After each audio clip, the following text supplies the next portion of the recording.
Thank you, Dr. Rama ma'am. That was a valuable presentation. Next, we have Dr. Vasumathi Rajaram to present her talk on some aspects of town planning in ancient India. Dr. Vasumathi Rajaram holds a doctorate in Sanskrit for her thesis on the critical edition and study of Dakshinavartanatha's Deepika commentary on the Kumara Sambhava under Dr. T.V. Vasudeva, Deputy Director of KSRI. She has been an honorary research associate of her institute since 2010. She has presented papers at many national and international conferences. She has assisted in the publication of books of the Institute as well as the Sanskrit Academy Madras, which includes Paduka Sahasram, Tamraparni Mahatmyam, the text edited with Tamil translation, and Rahasya Trayasara. She is also involved in the editorial work for Tattvaloka, a monthly spiritual magazine. She is an honorary professor under Dr. E.R. Ramabhai at the Kuppuswamy Shastri Research Institute, engaged in the translation of Sishupalavada of Magha. She has authored a book, Town Planning in Ancient India, which was released during the inauguration of the 75th anniversary celebrations of our institute on 24th May 2023. We invite you, ma'am, to deliver your talk. Bharati Karunapatram, Bharati Padabhushanam, Bharati Padamarudham, Bharati Tirthamashri, Vidya Vinay Sampannam, Vitaragam, Vivekinam, Vande Vedanta Tadvijnam, Vidhushekara Bharatim. Shri Gurubhyo Namaha. First, my namaskarams to all my gurus. I really like to thank KSRI for giving me the opportunity to present a paper in this distinguished forum. The occasion is historic as it is KSRI's 75th celebration. 75 years dedicated to preserving and nurturing Indic knowledge by providing the right atmosphere for critical thinking and encouraging youngsters to delve into ancient literature to unearth many treasures. Town planning is a topic that is elaborated in Vastu Shastra, which is an extensive subject that is part of Shilpa Shastra. Shilpa Shastra itself includes 10 Shastras, 32 Vidyas, and 64 Kalas. Vastu Shastra is an applied science based on geology, geography, astrology, astronomy, algebra, geometry, ergonomics, ecology, mechanical and civil engineering, and also psychology and theology. While the basic definition of Vastu is Vasanarham Sthanam Vastu, or dwelling sites, Mayamatam extends the term Vastu to all places where mortals and immortals dwell, classifying it under 4 divisions of earth, buildings, conveyances, and seats. Amarthyas Chaivamarthyas Yatra Yatra Vasantihi Tad Vastviti Tadnehi Tadvedam Cha Vadamyaham Bhumit Prasada Yanani Shayanam Cha Chaturvidham Bhureva Mukhya Vastusya Tatra Jatani Yanihi. It is clear from Vastu texts that they have elaborated more on the construction of villages or Grama Nirmana than town planning, Nagara Nirmana, and every variety of Pura or city has a prototype in a corresponding Grama that is explained in detail. Again, this was probably because villages were not totally agrarian. They were composite miniature towns. The Arthashastra rightly amalgamates villages and towns by suggesting that a Sthaniya town located at the center of 800 villages can serve as a capital, the Karvata town can serve as an administrative capital, and the Dronamukha town can adopt 400 villages under its purview. The cohesive arrangement has a parallel in the coordination between villages and district headquarters that we see today. While on the topic of town planning in ancient India, it is important to appreciate the masterminds who actually created the towns, the Sthapatis, who deftly practiced Vastu Shastra as an applied science. The basic 4 qualifications specified for a Sthapati are that he should be an adept in Shastras, should have the capacity to execute the project karma. He should have prajna, wisdom to make right decisions, creative genius and spark of intelligence, and finally, but most importantly, sheelam, a strict code of ethics. The Samarangana Sutradhara says, Shastram karma tatha prajna sheelam cha kriyanvitam lakshya lakshana yuktartha shastrishto naro bhavet. The best sthapatis were adept in 8 branches of sthapatya that included designing the layout of the town according to Vastupada Vinyasa, construction of fortification and gates at the entrance, erection of walls, roads, drainage system, water sources, construction of civic amenities, public buildings, palaces and temples, erection of flag posts, the Vedic altar, camps and forts. I am not reading it out for want of time. I think there is one more person who is going to present a paper. So I just I'm giving the meaning in English so that you can read it from the PowerPoint. So an expert town planner's field of study was indeed extensive. Very similar to the architectural team of today, the architect did not work alone. He was ably assisted by his team consisting of Sutragrahin, the supervisor, Takshaka, who was skilled in cutting stone, wood, and brick to measurements, and Vardhaki, mason, who assembled everything. So the first task of the Sthapati was to select the type of town from the many categories described in the text based on the size of the town, size of population, and location. Once the type of town and the corresponding size was determined by the Sthapati, the Vastupada Vinyasa that gave a basic layout, the basic drawing was drawn and elaborate Vastu Pujas carried out. The entire layout of the town was planned before planning individual houses. Nagaram vinyase dadau pascha gehani vinyaset anyatha yadi kuryat tattada na shubham adishet. So the outer wall was first demarcated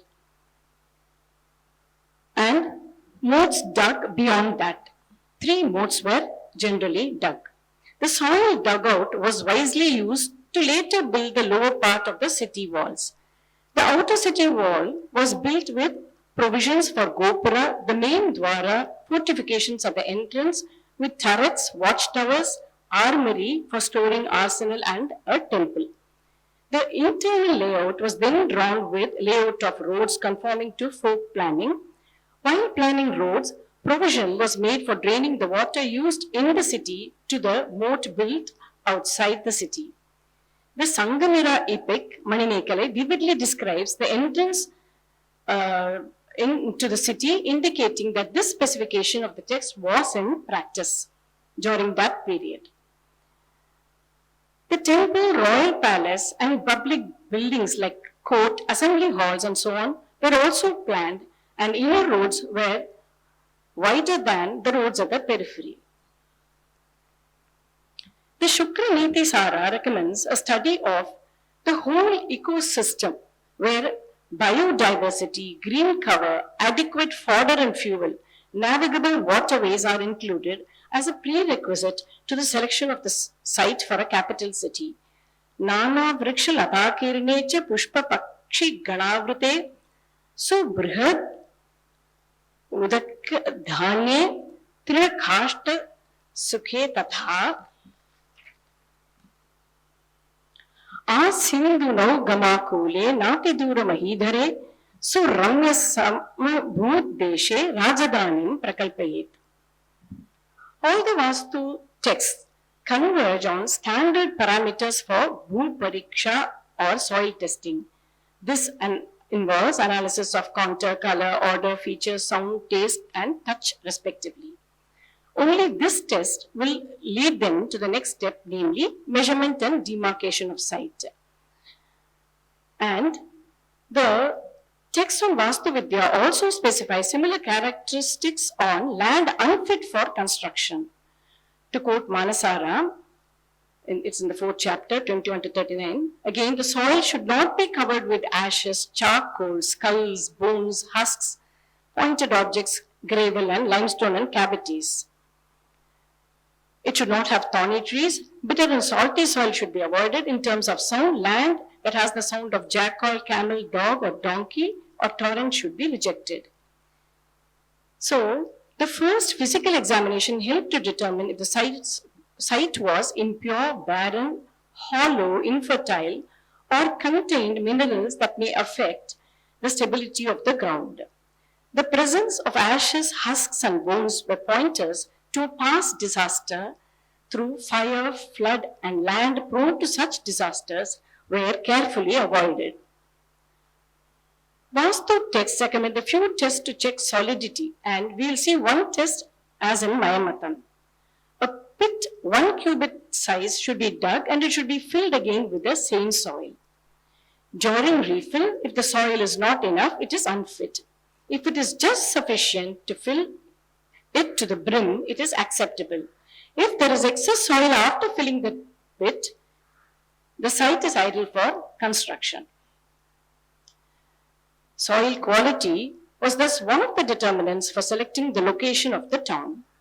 Broadly speaking, ancient towns may be divided into two heads: politico-administrative towns and commercial towns. The concept of metro capitals and district headquarters was also prevalent, as I indicated before.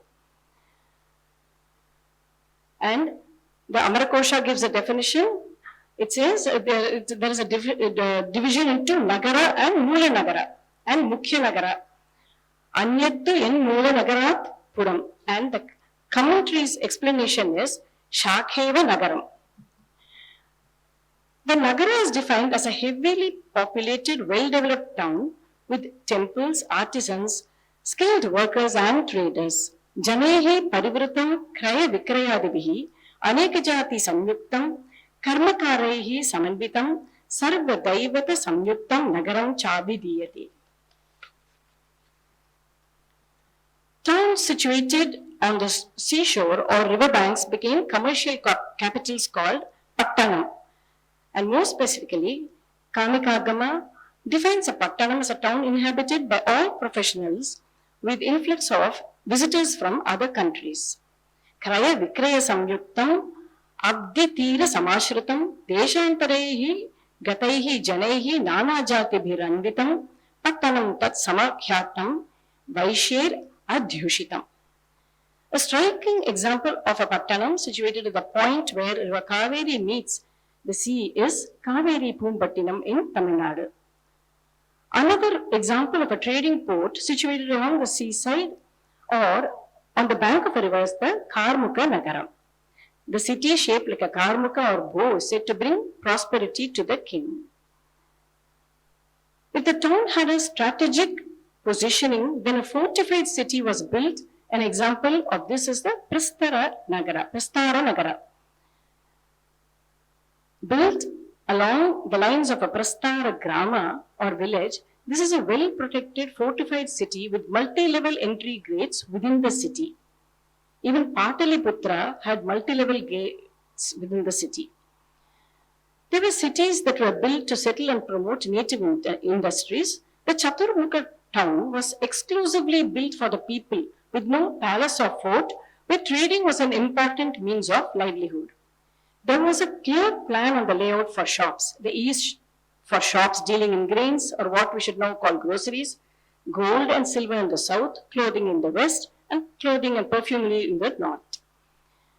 They were education-centric cities built by the king or wealthy person and dedicated to the people, dedicated to the public, called as Manusha Nagara, Yajna Nagara, and Yajna Nagara with mathas and free chowtries, Yajnashalas and Patashalas. That is the range. I am mentioning only a few of the types of towns for want of time. Just to introduce you to this idea. Varanasi and Srirangam are examples of towns that evolved around the temples. And Devanagarams or ancient towns are also mentioned in the text as places where a Swayambhulinga or remnants of an ancient temple was discovered. The commentator to the text mentions that a town may have other old relics or palaces, lakes or mantapas, but the specific date of its establishment may not be known. If a temple is discovered, then that temple should be restored. So we know that Vastu texts are ancient. Such ancient literatures mention the existence of traces of civilization of their predecessors. And from this we may infer that a well-developed society existed over many centuries in our country. So these are the small aspects that I want to highlight in the limited time that has been given to me. A unique feature of ancient town planning was that it fostered the development of diverse styles of architecture like Nagara, Vesara, Dravida, Panchala, Gandhara, Chola, Pandya, Hoysala, Buddhist, Lata, Maratha. A few. Aesthetic sense reigned supreme as within the city. Only one uniform style was recommended. Can we say this of any modern city in India? That is maybe Chandigarh is a well-developed city, but we don't have a uniform style in most cities. So here they insisted on a uniform style. For instance, the matter of building a school, Vishwakarma Vastu Shastra states, Vidya Shalam Eka Shailim Eka Sutra Pramanakam. Let one style be followed and the same proportions maintained with regard to ornamentations. Wise choices were made factoring regional climatic requirements. So, the design of roof, windows and other aspects of construction were adapted to the weather conditions in each district or region. The houses in Rajasthan were protected from the harsh weather with thick walls and small windows. Those in Kerala were raised above the ground, had sloping roofs or veranda around to protect against heavy rainfall. The general rule was if a particular style was already prevalent in the city, new constructions should follow that style to maintain aesthetic uniformity. This was the case with measurements also. The standard measurements were fairly similar, but there were slight regional variations as seen in the Chidambara Moram and Tanjavur Moram within the same Chola country. Even in the matter of planting trees, the texts recommend that trees should be planted way before the development of plots and buildings. Ado vrikshani vinyasya paschat grihani vinyase anyata idi kudyatu tat griham naiva shobhanam. The trees recommended were Ashwatha, Banyan, Udumbra, Plaksha for parks and broader streets, so that huge trees could provide shade to the tired wayfarer. Smaller trees like banana, neem, bale and flowering plants were recommended for planting within houses and upavanas or parks. The texts warn that arbitrary planting of trees will be detrimental to the foundation of buildings and will interfere with lighting and ventilation in the neighborhood. The Vastu texts ensure coordination between individual buildings through bylaws so that the whole town emerged as an organic entity maintaining harmony and cohesion. It is obvious from the text that a definite relationship between the width of the street and the height of dwellings in individual streets was maintained. The temple and king's palace were in the heart of the city, and the broader streets were around them, and the recommended height was greater than that provided to other ranks like army commander and ministers. The buildings in every street thus had the same number of stories depending on the rank in the government machinery, and the walls were also of the same height. This ensured a good ventilation and light for all residents of the street. Shaladibir na kartavyam na kuryat tunga nindakam samam shalam tatak kuryat samam prakara nevacha. The Narada Samhita also gives a similar idea. The text carefully avoided unregulated ad hoc constructions that may appear asymmetrical and disproportionate. Outside the houses, wide footpaths or vitika had to be erected, the width being 1/3 of the width of the house, or on either sides of the thoroughfares, very similar to the pavements or sidewalks that we have today. There were provisions for construction of new houses also. But new houses, see, they've gone into minute details of planning. New houses should not encroach on another space. The intervening space between two houses or between two extended portions shall be 3 or 4 feet according to the Arthashastra. Owners had the freedom to construct their house in the manner they liked, but it should not cause inconvenience to others. Again, doors and windows of houses on opposite side of a road should not face one another. This was probably adopted to ensure privacy. From each house, a water course of 3 padas had to be constructed with sufficient slope so that the water shall flow in a continuous stream into the drain, and Arthashastra imposes a fine for violation of this rule. Water sources were distributed throughout the town, and it ranged from wells, step wells, baths, fountains, tanks, dams, and reservoirs. The area around the dam had parks, bowers, ornamented arches to enhance the beauty, as we see in Adalaj and Amir even today. The Kallanai Dam, built by Kadigala Cholan 1800 years ago, spanning Kaveri River, functional to this day, is an engineering marvel worthy of mention. It was built to check flooding and to divert water to other areas of irrigation. Aware of the difficulty in building masonry in the shifting riverbed, a strong, broad base was laid by throwing in unhewn stones, which were further layered with smaller stones before constructing the masonry, conforming to the method suggested in Vastu's texts for building walls near a moat, and reminding one of the similarity to the Setu bridge constructed over the sea in coastal Rameshwaram. I have briefly touched upon only some aspects of town planning in ancient India. As you would have noticed, the text gave a holistic structured plan for the town layout. The landscaping was given due importance. Public spaces were visually appealing with beautiful ornamentations. The cohesive, comprehensive literature of Shilpa and Vastu texts and the literary evidences provided by Vedas, Itihasas, Puranas, Agamas, Niti Shastras, and the descriptive passages in Kavyas point towards the existence of well-planned cities. We have very few archaeological evidences today, and until new scientific methods are developed to unearth archaeological remains, literary evidences do have their value for establishing the existence of ancient cities in India. I once again thank KSRI for giving me an opportunity to share some thoughts on town planning.